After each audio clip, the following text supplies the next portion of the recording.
right, Rory. How did Anthony get involved with the entire camp? First off, well, Anthony probably, out of all the guys I work with, has probably been one of the few guys that have been here the longest. He's a professional guy. He worked with Magic Johnson, a few other celebrities. He's very responsible. He knows his job, and we trust him. So it's a family type atmosphere around here. Is it kind of funny though that one of the toughest, if not the toughest fighter in the world today has to have a bodyguard? Well, I think people get misconception of celebrities when they have bodyguards. More times than not, it's not for protection, just almost like crowd control. You know what I mean? I mean, Mike is a high-profile athlete, celebrity, if you will, and a lot more times than not, whenever you go out in public, creates a large crowd, a gathering, and sometimes there's people in the crowd, they're just overwhelmed with the situation, and it become uncontrollable to them. That's what guys like Anthony step in. So not more as an enforcer, but just to kind of calm things down. Anthony, very stern, big guy. You ever seen him smile? Yeah, he's smiling.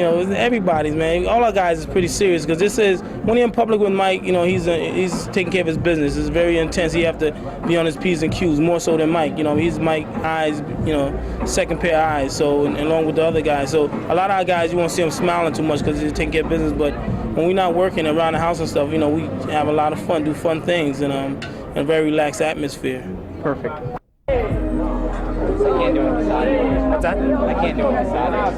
Flush everybody over. He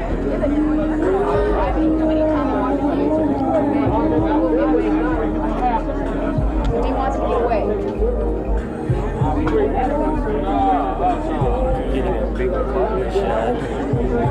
I'm gonna throw my whole body at you.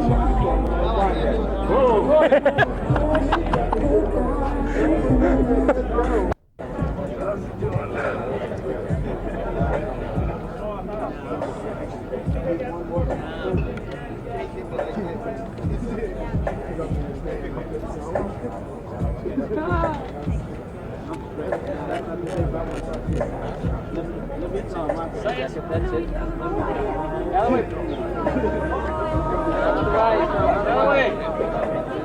Yo, great jacket.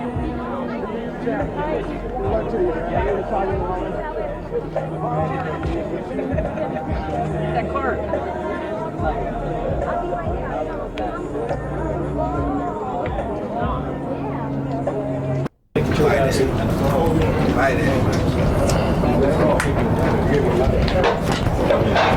You rolling?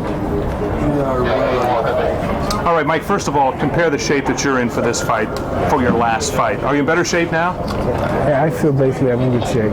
Basically the same, yeah. How is this fight going to be different? Are you approaching it any differently than your last fight against Peter McNeely? It's come to fight. Pretty much are the opponents at the same level? Compare Peter McNeely with Buster Mathis. Can you compare them level-wise? I believe Buster's a better fighter, yeah.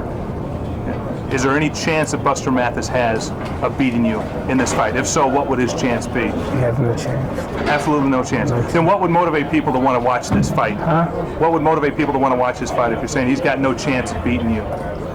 Because I'm fighting. Just to watch you, the attraction. Yes, exactly. Just to watch Mike Tyson. Yeah, well, that's what I believe. Whose idea was it to put this thing on free TV? It was mine, John. It was yours and John's? Or Don's? Yours and Don's idea? You just came up with it and said, hey, let's go ahead, put it on free.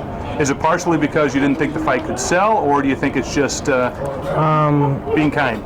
There's no one, you know what I mean, really, you're being smart, Alex. You know what I mean? No, I'm just curious. No, I'm going to tell you something. To be honest, forgive me, God, there's no one that can outsell me. There's no one that can compete against me in my field. When it comes to my field, I'm the best, and there's no one that can even compete. So why would you say this? There's no one to compete. You should know that. How can they compete? Bo and Holyfield, we're all together. I'm not competing against them. We're all going to make a good living, all three of us. But there's no one to compete. When I fight tonight, they fight, they're going to have financial problems. They're not going to get any closer. They're not going to get no foreign sales. There's no one that can compete against me. So there's no way that it wouldn't sell. It's not even conceivable to anyone's mind that I can't sell. As a boxing... Excuse me, one more question. Okay. Mario, we're doing a feature on your bodyguard, Anthony. Tell me a little bit about anything about You don't know anything about your bodyguard? It has nothing to do with me. You talked to Anthony around. We did, yeah, we did actually already. Well, okay. What's your perception on Anthony? Well, listen, you know anything? Well, nothing to tell you. Okay, guys. Okay. That's it. Okay, Ron, thank you. Thank you. Okay, Larry, here.